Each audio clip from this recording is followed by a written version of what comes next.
So we often go to boba with our kids, and one of the things that I've found out recently is when you go to boba, you can tell them, how sweet do you want it? So do you want it 50% sweet, 0% sweet, or 100% sweet?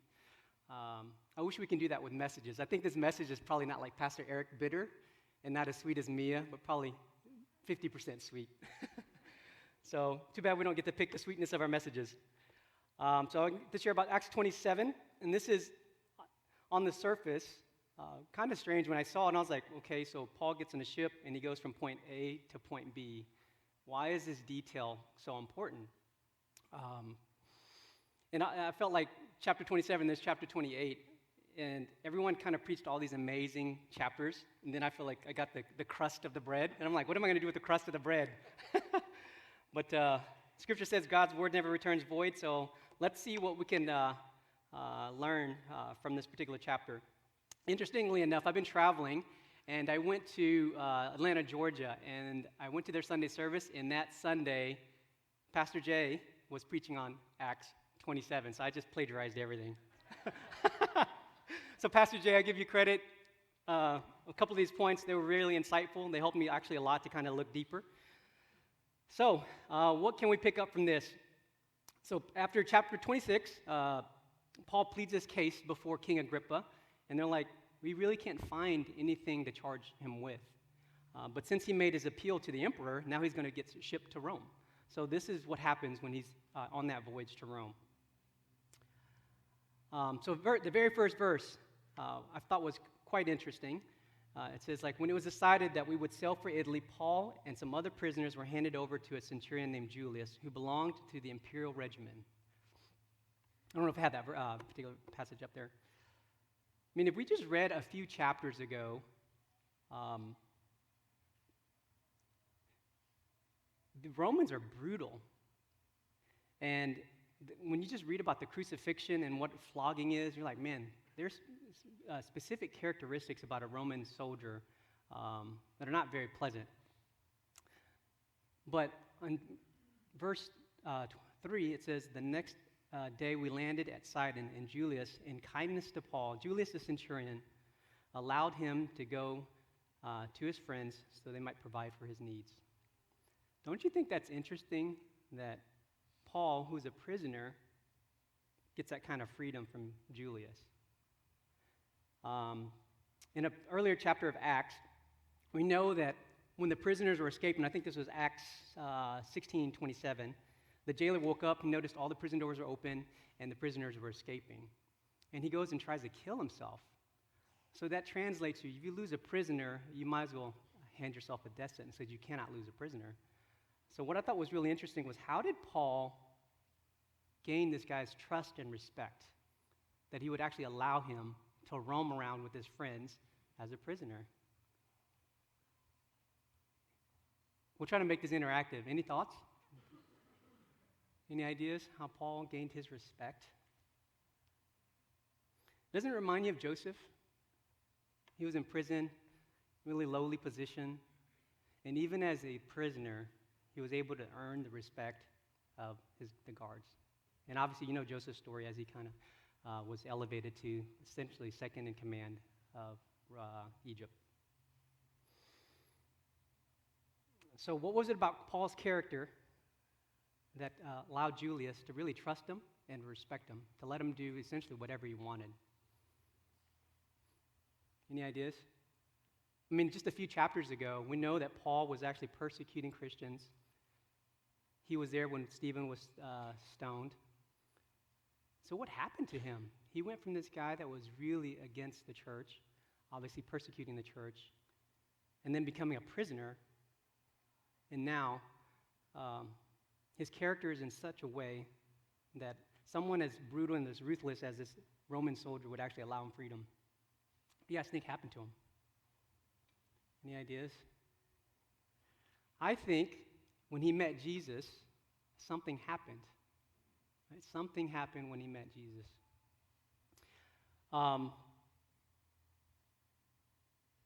Paul grew up, quote unquote, in a religious upbringing, and we can call it church per se.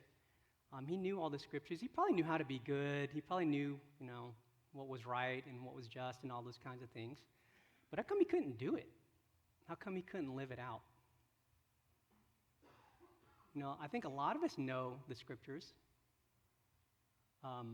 We've probably heard it our entire lives. We hear it every single Sunday. And I imagine you guys don't need another Sunday message because you've probably memorized it at this point. But how come we can't live it out? Why is it always a struggle? So let's look at what happens to Paul. He meets Jesus, and something dramatically changes in his character.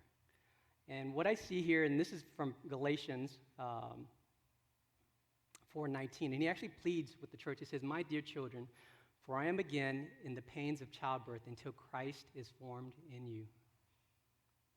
So maybe that was what was taking place in Paul's life for him to write that. Maybe Christ was being formed in him, and what this soldier saw was joy, love, peace, patience, kindness, goodness, gentleness, self-control. Against such things there is no law. 2 Corinthians 5:17 says, "Therefore, if anyone is in Christ, he is a new creation. The old is gone, and the new is here." And this is one of my favorite verses, is John 12:32. It says, "When I'm lifted up from the earth, I will draw all people to myself." And that's something about Christ, like when you see him in people, you're really attracted to it. When I see Christ in Peter, really attracted to him. And even someone like that who knows nothing about the scriptures, that knows nothing about the Bible, found something that was really attractive. There's something special about this guy. So, if you can put the slide up. And the point is Christ, I'm just going to ask a lot of questions so you guys can actually think about it versus me just telling you something. Is Christ revealed in your character? Do you live in such a way where unbelievers are super attracted to Jesus?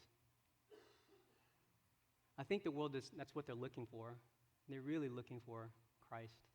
One interesting thing, I've been traveling quite a bit. In the last 6 months, I've probably been gone for about 4 months in total, so gone quite a while. And we're just essentially just filming and documenting House Church in all parts of the world.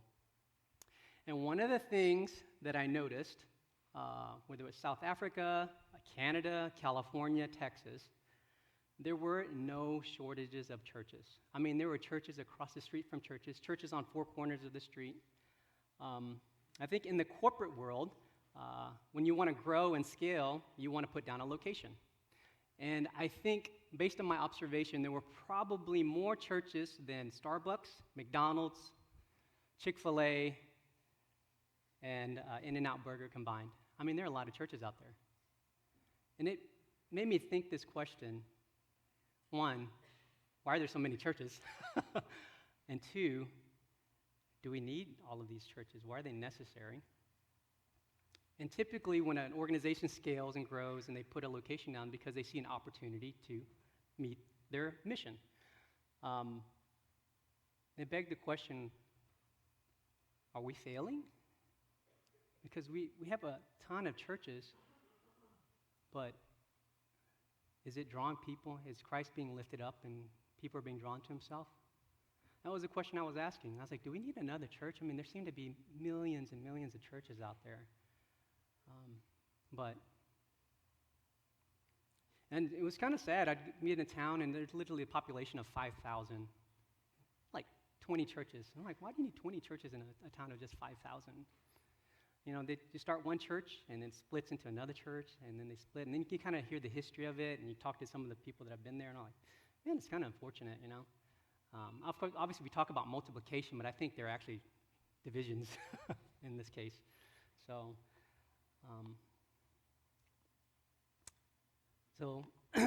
I think that's what's missing. I think people are looking. I think you can look at people and quite easily see that everyone is searching. They're all looking for something. And most of the time, they want to see something that's different with you. And is Christ revealed in your character, in the way you conduct yourself, the things that you look at, the stuff that you talk about, the stuff that you watch, Is it significantly different, or it's just about the same? I really don't see a difference, Jesus actually doesn't make your life any better. Is he going to make my life any better? Oh, is he going to bring me to life? Yeah, because I can't see it, so I think people are looking for it. Okay. So the next thing I wanted to discuss was, and they go in the storm. Much time had been lost, and sailing had already become dangerous because now it was time for after the Day of Atonement. So Paul warned the men, I can see that our voyage is going to be disastrous and bring great loss to ship and cargo and to our own lives. Paul is actually telling them, like, hey, maybe it's not a good idea that we don't go on this voyage. It might be a little rough. But obviously we saw that they went anyways. And based on 2 Corinthians 11:25, Paul had already been shipwrecked 3 times. So he knows something about being shipwrecked. And he was like, I've been through this. Let's not do this again. And he pleads with them and says, hey, we don't go. But they decided to go. And this was a point that I actually picked up from Pastor Jay in Atlanta. It says, but the centurion, instead of listening to what Paul said, followed the advice of the pilot and the owner of the ship.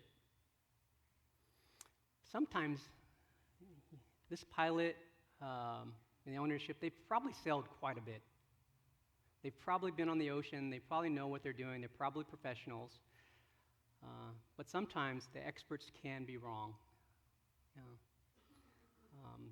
I think Peter shared about his mother-in-law and her diagnosis. And I still, when I think about that story, I'm like, that's nuts. Sometimes the experts can be wrong, They say something, and it's just like doom and gloom, and then they're actually wrong. God can do something supernatural. So sometimes the experts can be wrong. Listen to your spiritual leaders. The second point that I see here is, since the harbor was unsuitable to winter in, the majority decided that we should sail on. The majority decided that we should sail on. So what's the majority? The crowd. Everyone's like, let's go for it. Are you going against the grain, or are you following the crowd? Most of us, it's quite easy to fall into peer pressure and just follow what everybody else is doing. But to rub someone the wrong way, to go against the grain, it's really unpopular. One of my favorite quotes about leadership, I think Steve Jobs is credited with this particular quote, but he says, if you want to be liked, do not go into leadership. Sell ice cream. Now think about that. There's not an unpopular ice cream salesman anywhere, And you guys are leaders and you're shepherds and so on and so forth, and a lot of times you're going to be unpopular because you have to speak the truth, and you're not going to be very liked. And it's hard, and you want to quit, and it feels like everyone is against you. But I know you don't want to be an ice cream salesman.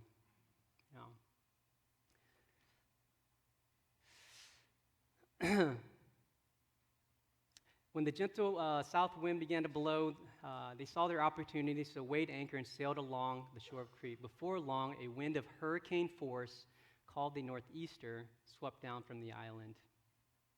So I looked up, I was like, hey, what's a northeaster? So in the U.S., we have something like that happens on the United States side of the Atlantic during the winter, but this is actually on the Mediterranean. It's called the Euroclydon. It's a cyclonic temperate northeast wind that blows in the Mediterranean, mostly in autumn and winter. So that explains, Paul's like, hey, this is probably not a good season to go sailing because we have a hurricane that continuously comes during this time.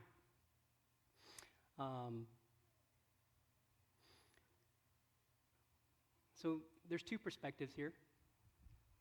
From Paul's perspective, he warned them not to go. And he didn't think it was a good idea. And of course, on the other side of it, the captain and the crew, they were like, we're going to go anyways. You don't have much of a say. And they hit this storm. Isn't it interesting sometimes, no fault of our own, we go through a storm and life just seems unfair. In Paul's case, it just really seemed unfair because his life is on the line. They're raging through this storm, and he's probably thinking like, I told you so. But I don't think he did that. I don't think he had that kind of attitude. He probably didn't throw himself a pity party and said, you know what, I'm in this crisis because of someone else's actions and not my own.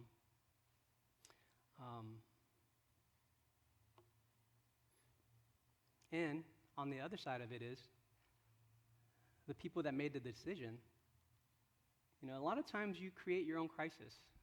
I often tell my kids, and we try to teach them, there's always consequences. When you make a decision, there's always consequences. There's no part of life where consequences don't exist. My wife and I, we homeschool our kids, and a lot of parents hound their kids to get their homework done. It was interesting. I came home one day, and my wife was like, don't do it. You're going to get the F, not me. Because she wanted to teach her, there's consequences. You have to grow up.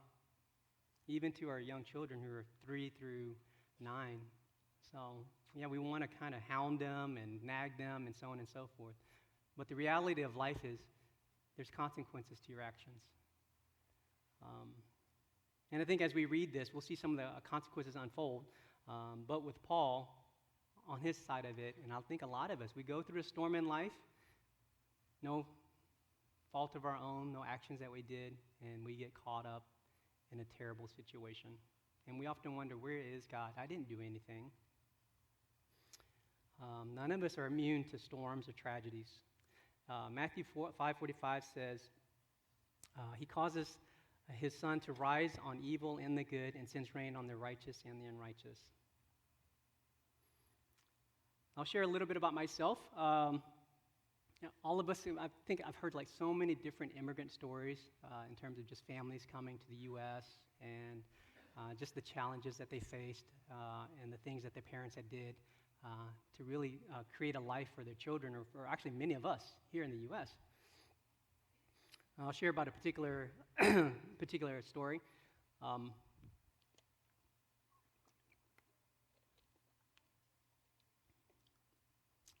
There's a Vietnamese woman. She's young. She's, I think, about 22 at the time. She just found out that her husband was killed on the battlefield. She has 2 little boys and pregnant with a girl. Could you imagine that crisis? That woman happens to be my mom. And actually, I really didn't know her story until I asked one day, because I had never known how my father died. Until I had our first baby. I just looked at our baby, and I was like, you know what? You've known me longer than I've known my own father. I don't know who he is. And I thought about my mother, and I couldn't imagine being in a position, being 22 years old. Many of you guys are in college, I think, and sometimes we feel life is tough. But when I think about that, I'm like, man, life is tough. To be that young, have 2 little boys, find out your husband's dead, and then be pregnant with your third. And of course, during, this was 1979, Vietnam had already fallen. If you guys can look up the Vietnam conflict and the war, but the communists had taken over. They arrested my dad, sent him to a quote-unquote re-education camp. And after that point, there's one Vietnam, a unified Vietnam. There's only communist Vietnam now. So they send my father off, and I'll share a little bit about that later, but they send my father off to actually fight against Pol Pot. And Cambodia tried to invade Vietnam at the time in 1979, and that's where he was killed. So I'm hearing her story, and this is actually one of my roadblocks, or my stumbling blocks, to thinking that God could exist. Even as a young boy, I would often ponder and think about that situation and say, I don't think God can exist. Because you can reason man, we always question, why is there evil in the world? Why is life so unfair? We think that all the time. And she was, we tried to escape. She's on a cargo ship, Chinese cargo ship, and they tried to smuggle out of the country. And she tells me we're on this thing for weeks, starving. She said she looked at us and she thought she was going to lose both of us because we hadn't eaten in days. So now you think about the situation on this ship with Paul. He's probably thinking, like, life is unfair and it's really rough. And where is God?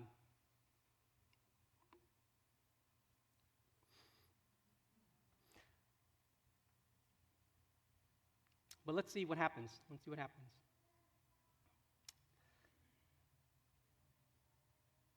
This is really interesting, too.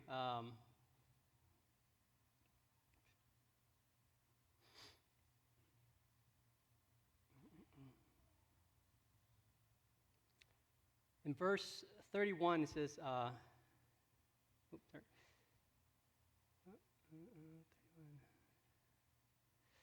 verse 29 says, fearing that they would be dashed against the rocks, they dropped 4 anchors from the stern and prayed for daylight.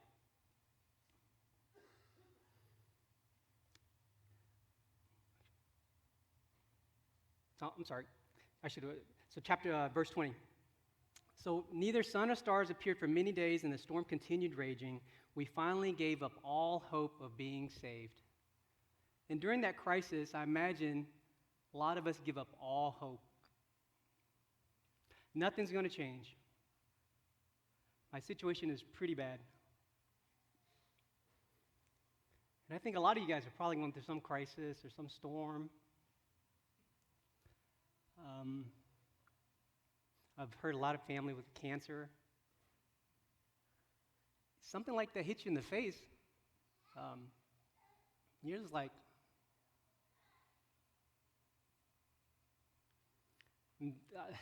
just to lighten things up a bit, but Mike Tyson, he's kind of humorous. He also has a very funny quote that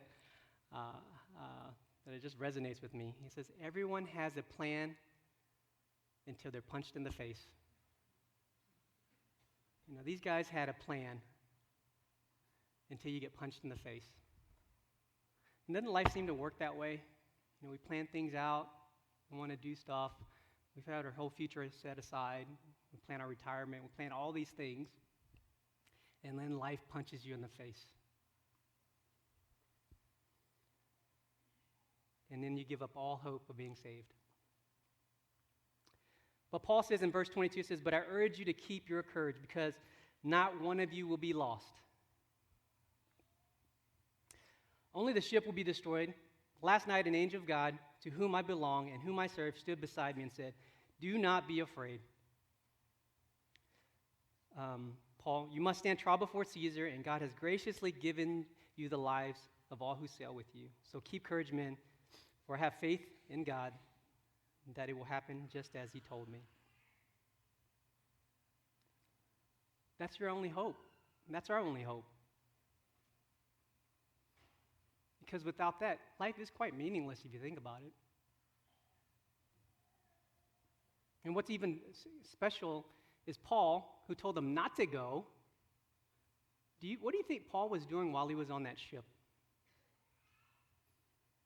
Do you guys sense that Paul was probably sharing the gospel with everybody? Because he's like, we're probably going to die. I'd rather share the gospel with these guys. Probably.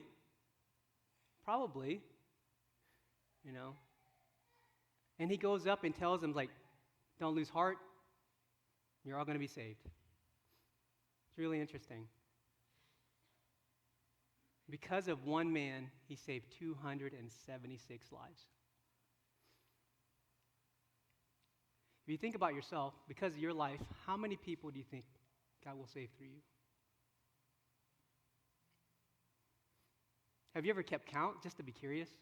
Oh man, that guy accepted Christ through me. That guy, it's kind of curious, Over the years, have you thought about, man, look at my family tree or house church tree, and man, look at all these people that were saved through our life.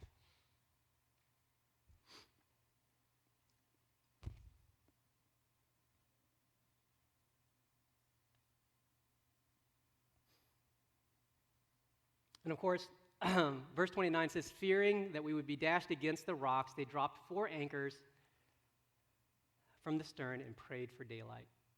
Isn't that funny how the very last thing that they do is actually pray? Throughout all the other verses, they actually tie, this is a ship, you're in a hurricane, they actually took rope, tied rope around the ship to try to hold it together. How ridiculous does that sound, to hold a ship together with rope in the middle of the ocean in a storm? Sometimes we do the most ridiculous things, and the first thing we should probably have done was pray. We'll try just about anything, and our last resort is always praying, which we already know. It's nothing new. We know that, but we always tend to go back to just trying just about everything. We'll ask the experts. We'll ask what the crowd thinks. We'll tie rope to try to anchor ourselves down, but the only thing you need to do is pray. So that brings me to my next point. Is Christ revealed in your crisis? Everybody's going to have a crisis. Unbelievers, believers. What's the difference? People are just looking for what's the difference. Is this like salty sweet, not salty sweet? Just kidding. I guess no one gets boba, less sugar, more sugar. So verse 33, another observation I made. Just before dawn, Paul urged them all to eat. For the last 14 days, he said, you've been in constant suspense and have gone without food. You haven't eaten anything. Let's think about this. 14 days at sea, not eating. What kind of condition do you think these guys were in? I think for the most part, everyone here is quite pleasant. We have a really nice church. It's quite comfortable. We have a very nice keyboard, the Nord. We have refreshments. We have air conditioning. And it's very comfortable. But when you're in a situation like this where you have gone without food nor water in very close quarters with people, I think you get a little bit irritable, If anything, you become kind of a savage, I imagine, at this point. And I often tell myself, the measure of your character is not when it's comfortable. The measure of your character is when you're in a crisis. And most of us in the West and in the U.S., it's really comfortable. As I've been traveling, and I'll share a story. We're filming in South Africa, and we meet a shepherd couple, and they want me to share at their church. And I meet this couple, and they are from Zimbabwe, and they're migrants. So if you're a migrant from Zimbabwe, and you've migrated, essentially immigrated illegally to South Africa, you don't have paperwork. It's a tough situation. So when you don't have paperwork, you can't work because you're not legal.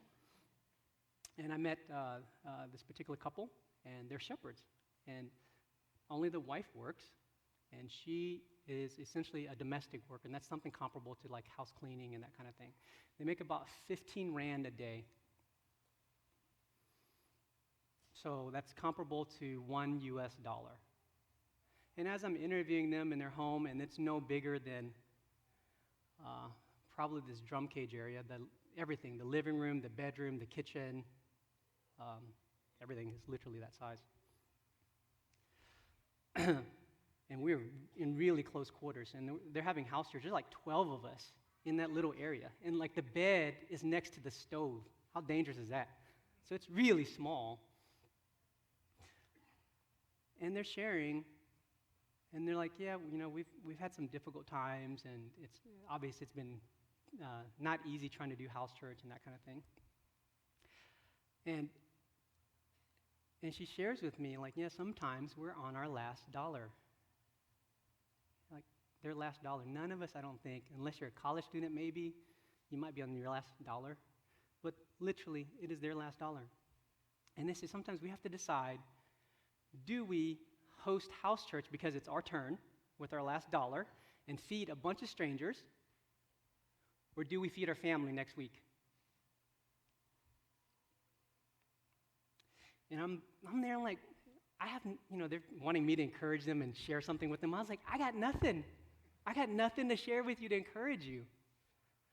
None of us, I don't think, ever in the West will ever face that situation. Has anybody ever had $1 to their name before? $1. I know Bao has. Where's Bao? Anyone else?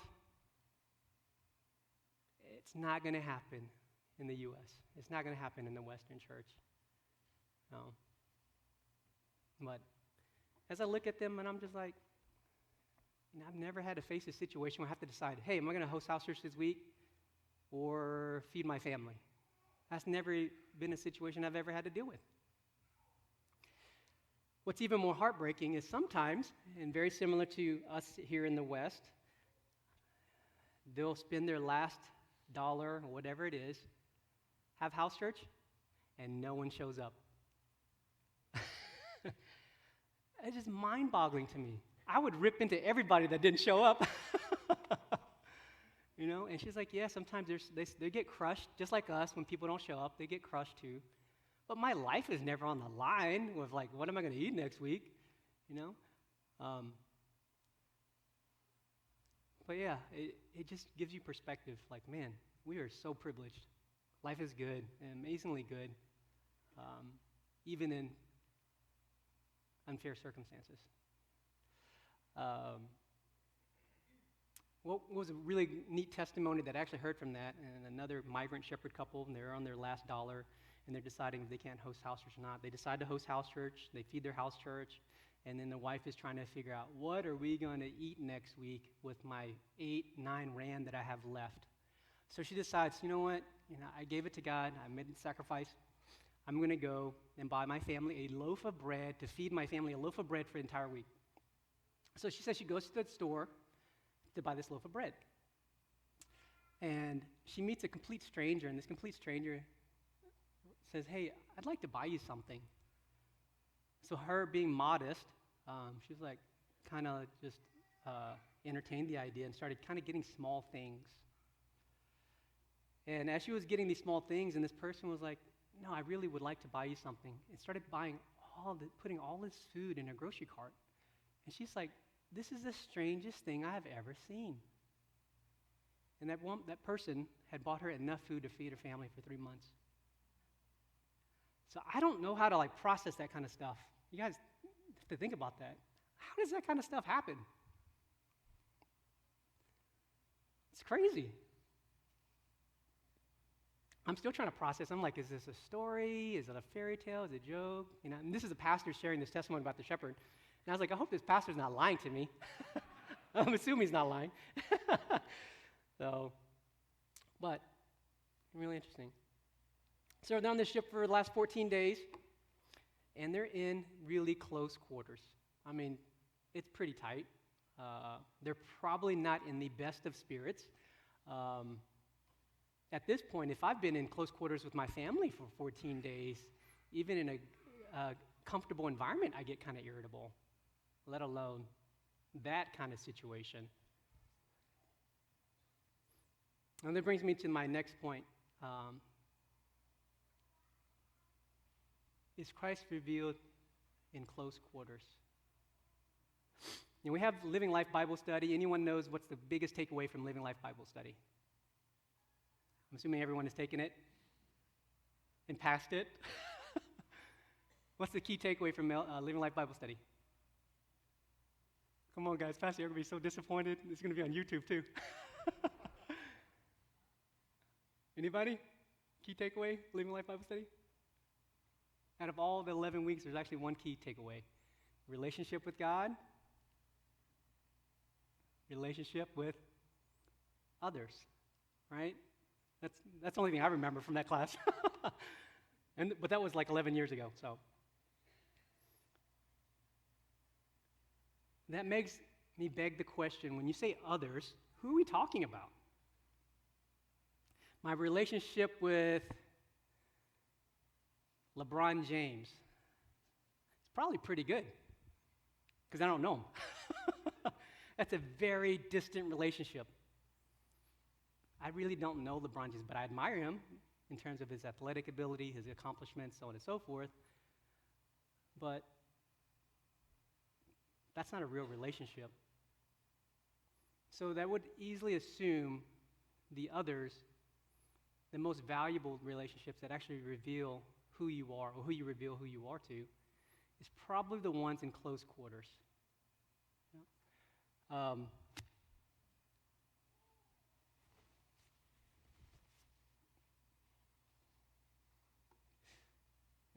The only two things that I cannot get away from, the Holy Spirit and my wife. She's always there. Every time I look, she's there. Admit it, she's there. And oftentimes, we worry about our public image and not so much our private image. A lot of people know that I take pictures. That's actually not my primary profession or job. I actually only did that just out of need to help illustrate ideas and tell stories, and then I got pretty good at it, and then people were like, hey, will you do X, Y, Z? But my background is primarily in management consulting, and it's just a way to help someone grow their organization. And every time I meet with a CEO or a business owner, the very first thing that they always say is, I want to grow my brand. I want to be the next hot brand. Do you guys know what that is? What a brand is? Man, it's so lonely when no one talks back. What's a brand? Anybody? I pose this question to actually lots of people, hundreds of people, and they actually struggle with it, so it's not just you guys. What's a brand? Is it a logo? Marketing identity, possibly. So who here likes Starbucks? Got some Starbucks lovers? All right. So when you see their logo, you get a gut feeling. If you had a bad experience with Starbucks, when you see that visual reminder, you get pretty upset. But if you had a good experience with Starbucks, you get pretty happy. So it repeats your behavior. That's all it is. It's just a visual reminder. So sometimes people think like, I can design this visual outside of what I look like, and it will change the way people feel about me. But in reality, it doesn't work, because you're just shaping and cleaning the outside of that cup. Scripture says you got to clean the inside of that cup. And for the most part, I'll meet with organizations, and everyone thinks like cleaning their outside or visually improving something, an app, a site, their photos, whatever it may be, all these little things that equate to what they look like will turn the organization around. But I can tell pretty quickly within the 5 minutes that I engage with them that they're probably not going to make it, because they don't have, at the end of the day, a clean inside. So when you look at us in our close quarters, my wife's opinion of me is actually more valuable than any public opinion, because she knows who I am. She sees everything. She sees if I pray or don't pray. I can come up here and kind of like fool you guys on Sunday for probably a solid 45 minutes. And we can do that in house church for probably 2 or 3 hours. We can fool people. We can put on the smiley face and do our song and dance.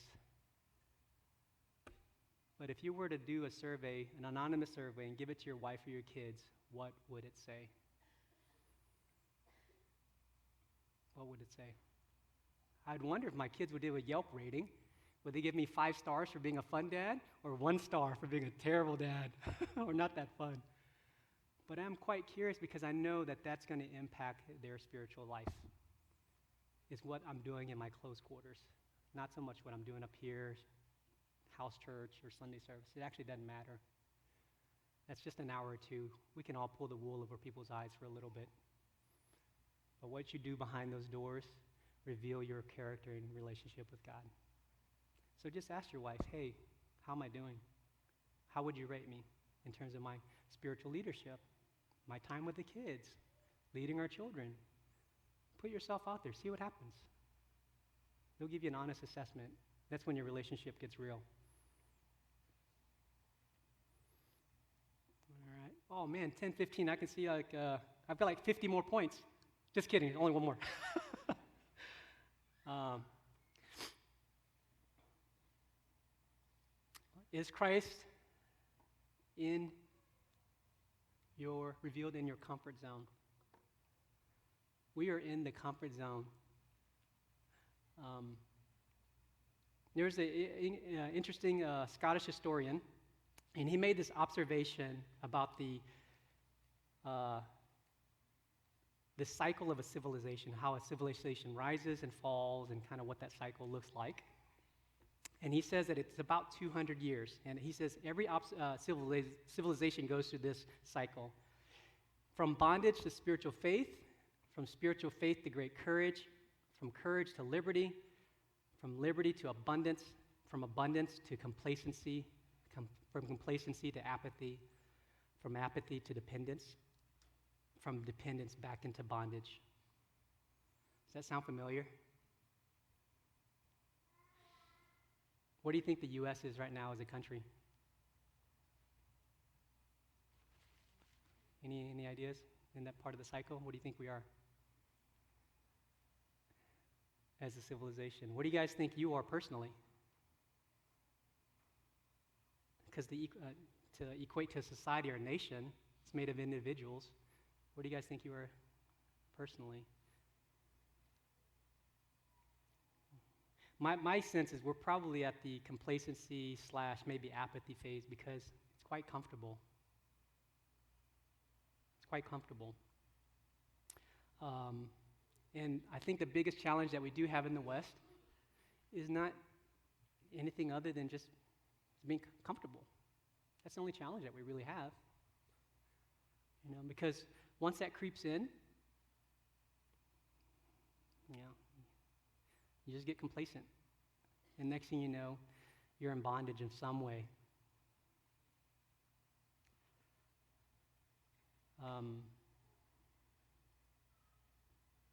And the last thing that I wanted to share is Christ revealed in the communication.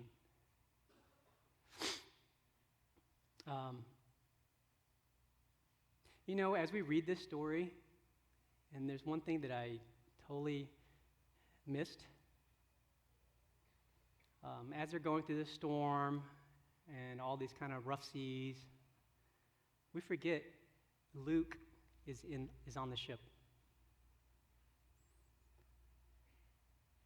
It just kind of dawned on me. I'm like, hang on, Luke is right there next to Paul going through this. And what's interesting about that is, does anyone know anything about Luke other than he's a physician? Any other bits of information about Luke? So I looked into Luke, and I'm like, who's Luke? And they put up Luke Chang. Just kidding. But the reason his name is Luke the Evangelist. And I was like, who's Luke? And you really can't find anything actually about Luke. And the only thing that he actually does is in his writing style, sometimes he'll interject himself into the narrative. And the only reason I realized this is at the very beginning in verse 1, it says,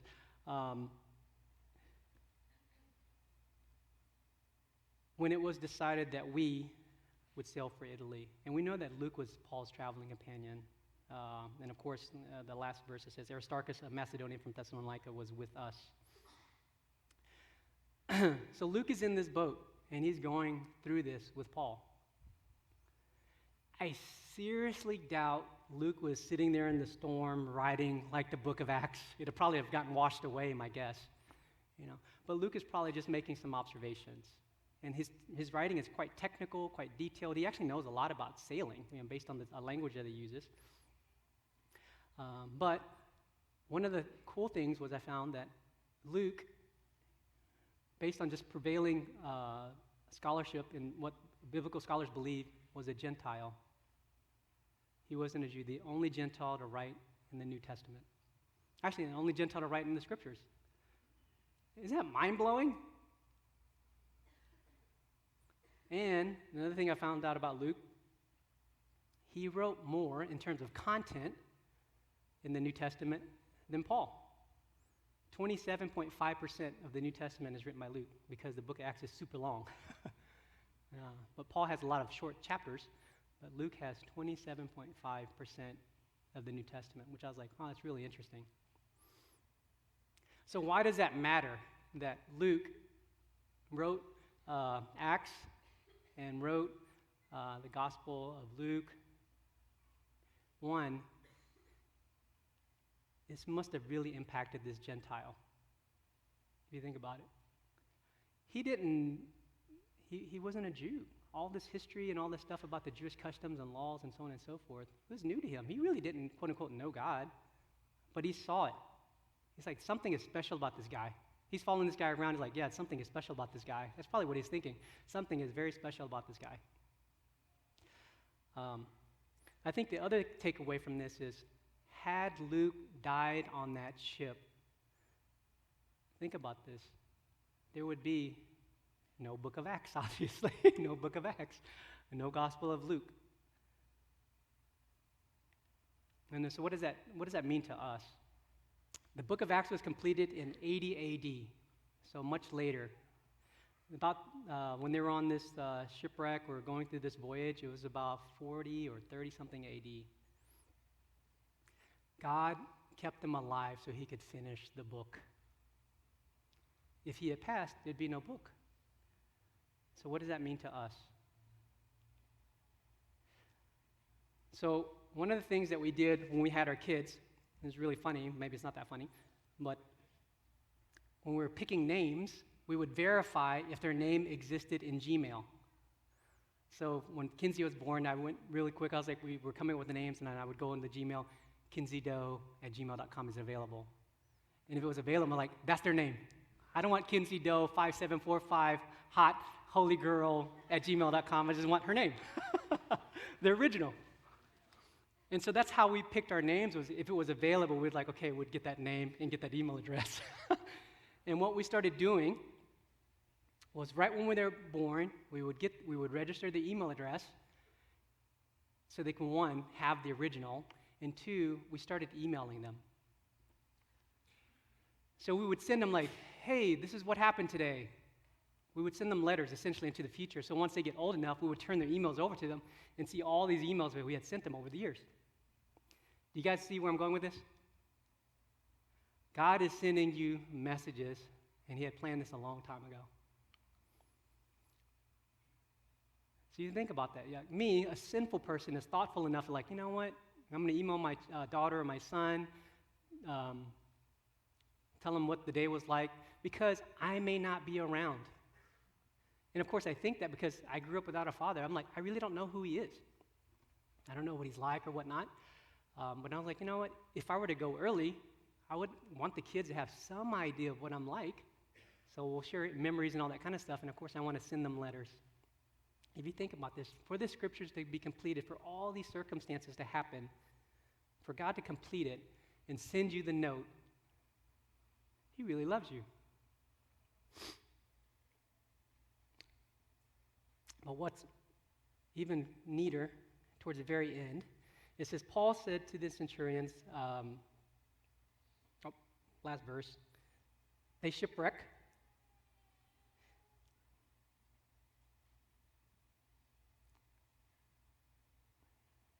I made way more notes than I was actually going to share.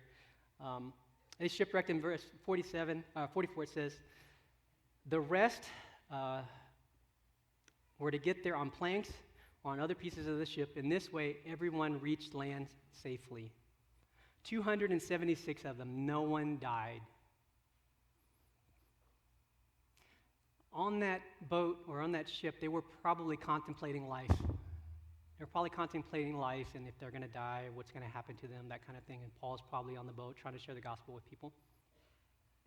And they all made it safely to land. Once they made it safely to land, what do you think happened? God kept his promise. He saved all of them. Do you think all 276 received Christ? 100% return? Anyone? Probably not. I don't think their physical lives were saved, but I don't think all 276 received Christ. That's just my gut feeling. Timothy tells us, 2:4 says, He wants all people to be saved and to come to the knowledge of the truth. 2 Peter 3:9 says, "The Lord is slow in keeping his promise, as some understand slowness. Instead, he is patient with you, not wanting anyone to perish, but everyone to come to repentance." That is his desire. God's desire is like all 276 are saved.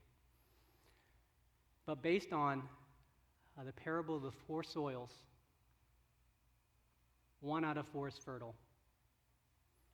That's 25%. It will actually receive and will actually take root. Jesus is batting 25%. On one side, don't get discouraged when everyone isn't saved. Did you do your best? Because not everyone is. But on the other side, God desires all to be saved, but not everyone will be. And if we look at just sheer numbers, I don't know how many people are in here, about 300 or something like that. God desires all of you guys to be saved. That's what it says. His desire is for all to be saved. This seat is the scariest seat to be on earth, is the front in that pulpit. Every time I sit in that seat, I'm like, this is a scary seat. How foolish would it be to go to church every single Sunday, tithe, go to retreats, all these kinds of things? It's actually kind of goofy if you think about it. Paul says, like, we should be pitied if Jesus wasn't raised from the dead. We ought to be pitied. So if you guys come every Sunday and do kind of the church thing and feel really good and so on and so forth, I think it's really great. But are you firm in your belief? Firm that Christ is the Savior. He's the only way. There's no other way. Do you believe it? Or you're crazy for coming here every Sunday? And if you do believe it, is it revealed in those areas, in close quarters, in your character, in your communication? Is it evident? If you can share this last slide. This is my son, Isaiah. I only have one son. He's actually the only boy in our entire family. Entire family. He's the last one. We almost stopped with Stella, and then my wife had some complications. We're like, hey, we probably can't have any more kids. But a miracle, to be honest. And there are no boys. I mean, everyone else is a female. And of course, there's kind of like this kind of cultural thing where the boy is. But I was actually, there were 2 boys in my father's family. He died, so there was actually only one son left. My uncle ended up having 4 girls. But my father had 2 boys, myself and my brother. My brother is not married, doesn't have any kids, so I'm it. And I'm the only one. And then we had 2 girls, which is fine. I love the 2 girls. But I was like, I guess this is it. And then we get Isaiah. All of you guys are really good folks, probably decent people. But in no way, I may give Joe my kidney if he needs it. If he has a situation where he needs a kidney or something like that, I may do that. I may actually even lay down my life for Joe. If he was in a situation where his life is on the line, I would probably lay down my life for Joe. But in no way, no one in this room or on this earth would I ever exchange Isaiah's life for. I don't care how good you are. If you got the cure for cancer, you're going to die because I'm going to save Isaiah. Now, you have to think about that. It's nutso. If you can go to that verse, Romans 5, 7 through 8. Very rarely will anyone die for a righteous person, though for a good person, someone might possibly dare to die. But God demonstrates his own love for us in this: while we were still sinners, Christ died for us. That's nutso. That's absolutely crazy. And then people often tell me, I've gotten asked this question all the time. Hey, you didn't have a father. How would you ever know the Father's love? And I was like, that's a really good question. And I had thought about that. I was like, yeah, what does that feel like? But I didn't. And I said, you know what? I don't know what that feels like. But once I had my first child, that's when I knew the Father's love, once I became a father. So let that sink in. All right, I'm out of time. 10:30. I won't go through the other 50 points. There's actually only 5. Let's take a little bit of time to reflect and pray about what we just